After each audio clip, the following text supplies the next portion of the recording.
여러분 안녕하십니까? 벤자민의 공식 포착입니다. 만나서 반갑습니다.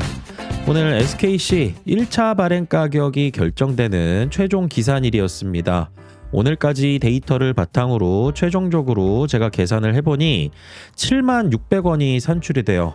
75,600원이면은 최초에 예정했던 발행가액 85,300원보다 굉장히 많이 떨어져 있는 상황이죠. 그리고 이렇게 1차 발행가액이 떨어지다 보니까 지금 시점 기준으로 조달할 수 있는 자금의 규모가 1조 원에서 8,280억 정도 규모로 낮아지게 됩니다. 이렇게 낮아지게 되면은 채무 상환할 예정된 자금 규모도 줄어들게 되고 유리기판 투자하는 데 쓰이는 자금 규모도 줄어들게 되고, 그런데 아직까지 확정은 아닙니다. 지금은 제가 말씀드리는 것은 1차예요. 1차가 산출이 되고 나서 2차까지 산출을 해야 돼요. 그리고 1차와 2차를 종합해서 이 새롭게 발행하는 주식의 가격이 결정이 됩니다. 하지만은 1차 발행 가격을 제가 예의주시하면서 말씀드리는 이유가 뭐냐, 여러분들 이거 공시가 또 나오게 될 겁니다. 내일 우선은 1차 발행 가격 얼마다 이렇게 해서 공시가 나와요. 그 다음에 투자 설명서, 증권 신고서 다 정정 공시 올라옵니다. 이렇게 정정된 공시가 올라오게 되는 이유는 1차 발행가 기준으로 해봤더니 조달하는 자금의 규모가 이만큼이에요. 그리고 여기에 따라서 우리는 자금 사용의 목적의 규모가 이렇게 바뀌어요 라고 하면서 공시를 다시 다 제출을 해요. 그리고 더 중요한 부분이 뭐냐면은 이 1차 발행가 기준으로요, 신주 인수권 증서 거래될 때 새롭게 발행하는 신주 인수할 수 있는 그 권리를 챙겨놓는 날이 바로 권리락일이라고 제가 이전에도 말씀을 드렸죠. 4월 6일까지 매수를 해놓으셨다가 안 팔면 돼요. 안 팔고 4월 6일 날 장 시작하고 팔면 됩니다. 그래도 신주인수권 증서는 챙겨요. 왜냐하면 이때 권리락일 기준 주가가 변경이 되기 때문이죠.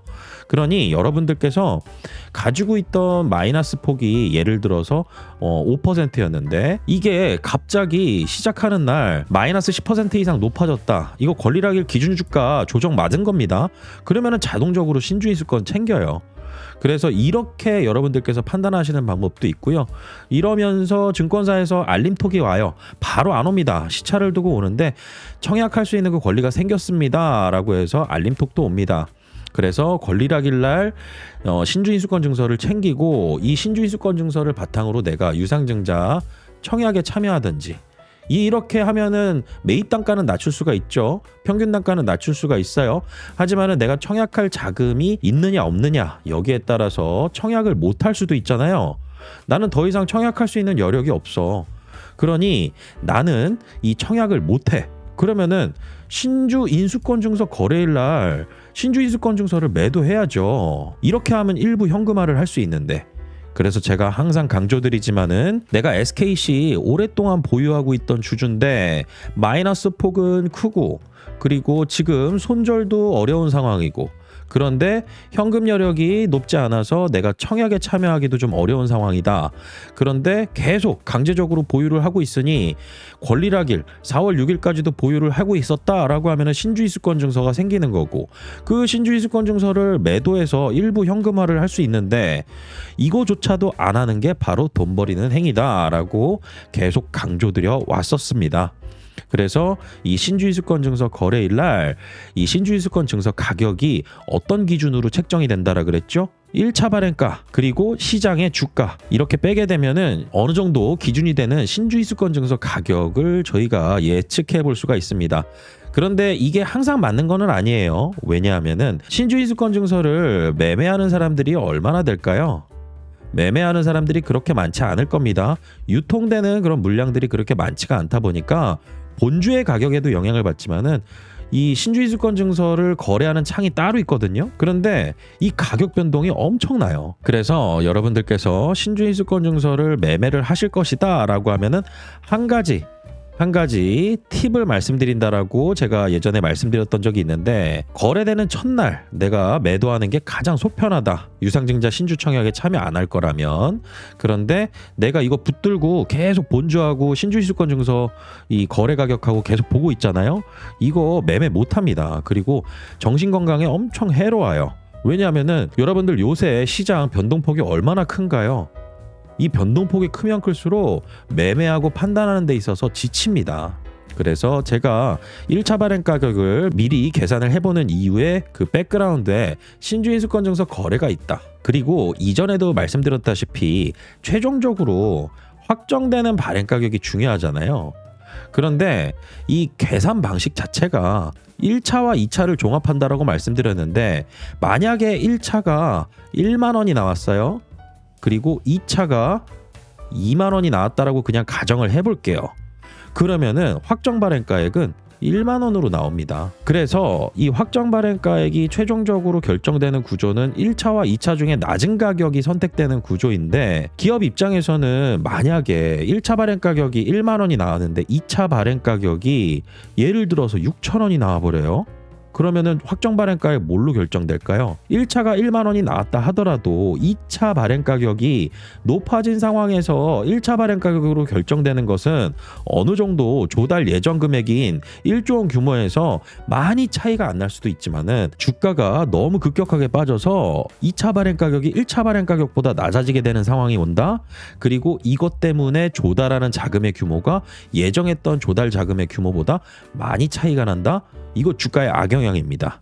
왜냐하면 회사가 계획했던 자금 조달 규모, 이걸 통해서 앞으로 이 정도 규모로 우리는 사업을 확장해 나가고 채무도 상환하고 재무구조 개선도 이만큼 할게요 라고 계획을 낸 거였는데, 조달하는 자금의 규모가 이와 많이 차이가 나게 된다라고 하면은, 주식은 주식대로 발행을 했는데 조달하는 자금의 규모는 이보다 미치지 못했을 경우에는 회사가 욕은 욕대로 먹고 주식은 주식대로 발행을 해서 주식 한 주당 가치는 희석이 돼버리고 이 안 좋은 상황으로 더 치달을 수 있다라는 거죠. 그렇기 때문에 제가 유상증자 기간에는 항상 1차 발행가, 2차 발행가 계산하는 거, 이를 바탕으로 최종적으로 얼마의 자금을 조달할 수 있을까, 이 부분을 계속 말씀을 드려오는 겁니다. 그런데 여기에서 여러분들께서 전략을 좀 잘 짜갈 필요도 있어요. 이게 뭐냐면, 지금 시장 상황이 저희가 주식 투자하기 편안한 상황은 아니잖아요.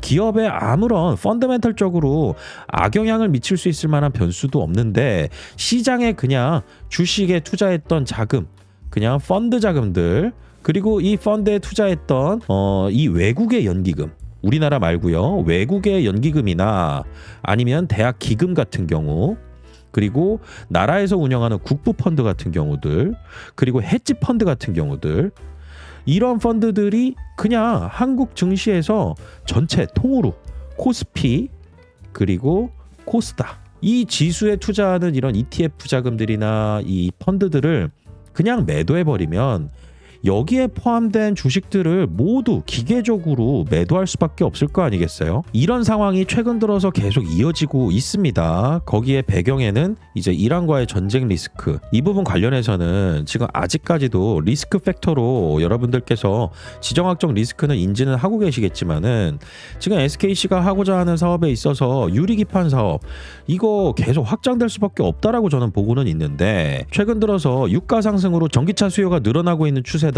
여기에 동박 수요가 늘어나는 것도 있을 수밖에 없다라고 보기는 하는데, 단지 증시에서 자금이 이탈하면서 그냥 기계적인 매도, 프로그램 매도, 외국인 자금 이탈, 기관 자금 이탈, 이런 것들을 통해서 주가에 대한 불안 요소가 있다라고 하면은, 저희가 SKC 투자하면서 매입 단가 낮추는 방법도 고민을 해봐야 돼요. 그런데 매입 단가 낮추는 방법은 유상증자 신주 청약에 참여하는 게 가장 확실합니다. 그런데 여력이 없다라고 하면은 기존의 보유 주식 있죠? 기존의 보유 주식을 어떤 특정한 구간에서 일부 비중에 대한 조절도 고려를 해보시는 것도 좋죠. 이런 내용 관련해 가지고 저 벤자민이 운영하고 있는 네이버 프리미엄 컨텐츠, 네이버에 직접 검색하시면 여러분들께서 확인이 가능하십니다. 여기에 구독자분들께 제가 생각하는 부분들을 실제 매수와 그리고 매도, 이 의사결정을 하는 데 있어서 제 생각을 말씀을 드려요. 그리고 저는 이렇게 의견을 드린다, 의견을 드리는 거죠.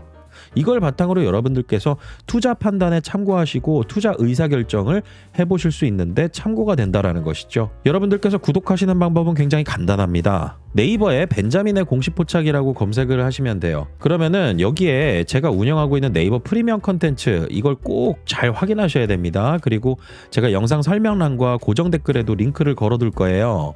그런데 여러분들께서 주의하셔야 될 부분은 벤자민의 공식 포착 관련 광고, 이게 뜹니다. 이게 네이버에서 제 채널 관련해서 광고를 연결시킨 것 같아요. 하지만은 저는 이 광고하고는 상관이 없고 제가 운영하는 프리미엄 컨텐츠, 이걸 꼭 확인하셔야 됩니다. 네이버에서 운영하고 있는 플랫폼이에요. 이렇게 화면을 정확하게 잘 확인을 하시고 여기 보시면은 채널 운영 방안을 여러분들께서 무료로 확인하실 수가 있어요. 그러면은 저 벤자민의 소개, 그리고 저와 운영하고 있는 루카스의 소개, 저희 둘 다 모두 제도권 금융기관 경력을 가지고 있습니다. 이 채널에서 추구하는 것은 딱 하나입니다. 투자 수익 추구입니다. 투자 수익 추구이고요. 그 이전까지 누적 운영 기록 있죠?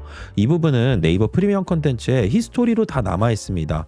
신뢰도 있는 플랫폼이고요. 네이버에서 직접 운영하고 있는 플랫폼에 제가 글을 올려드리고 여러분들께서 제가 올려드리는 컨텐츠를 보시면서 투자 의사결정에 활용하신다라는 거죠.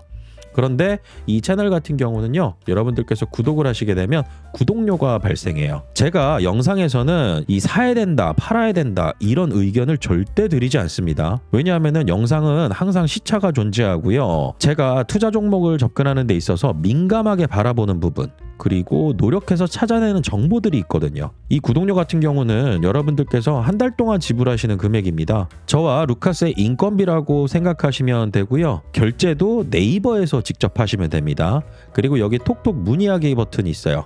여러분들께서 구독 관련해 가지고 문의 사항이 있으시다라고 하면은 저에게 톡톡 문의하기로 질문을 해주실 수가 있습니다. 그리고 저희가 SKC만 투자하는 거냐, 저희가 신규로 발굴한 종목들, 그리고 주가 상승이 기대되는 종목들 매수 추천 종목으로 나갑니다. 그래서 그런 내용들을 여러분들께서 확인하실 수가 있으니까요. 저 벤자민과 함께 정보 공유 잘 하시고요. 좋은 투자 수익 기회 잘 만들어 가시길 바라겠습니다. 오늘 영상 마치겠습니다. 구독과 좋아요는 큰 힘이 됩니다. 벤자민이었습니다.